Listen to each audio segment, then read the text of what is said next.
Rediscovering Trust, a Journey. My boyfriend and I, both in our late 20s, have been navigating a challenging phase in our relationship. 6 months ago, I discovered he was engaging in inappropriate conversations with a female coworker. We've been together for 2.5 years, and this incident severely impacted my trust. He claimed he was trying to assist a friend, but the messages clearly did not reflect that intention. This breach of trust hit me hard, especially considering my previous trust issues. I withdrew for a while, focusing on rebuilding myself and regaining some semblance of stability.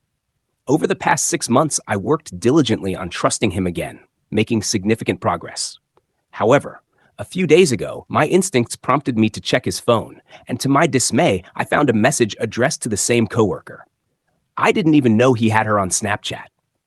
Seeing her name again shattered my newfound sense of trust. Although the messages I saw were not sexual, the fact that he contacted her again was deeply troubling.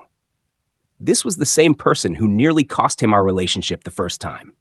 Following this discovery, I asked him to leave our home. I spent the next month focusing on my own well-being and happiness, completely ignoring his attempts to contact me.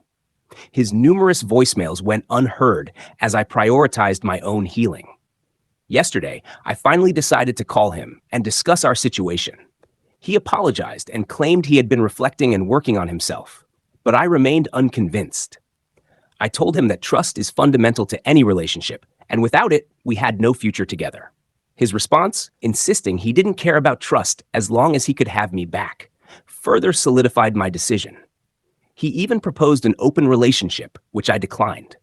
Our conversation lasted 4 hours, ending when he asked if we could meet in the future to rekindle our relationship. I firmly said no and ended the call. Later, when I heard my doorbell ring, I was hopeful it was someone else, but it was him. I quickly closed and locked the door.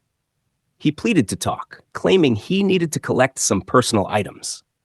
Despite knowing he didn't genuinely need them, I handed him a few things.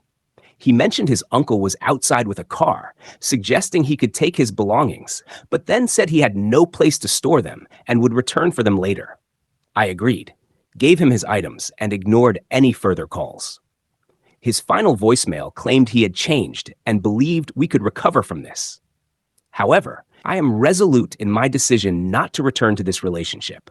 My focus now is on my own growth and happiness, free from the shadows of mistrust.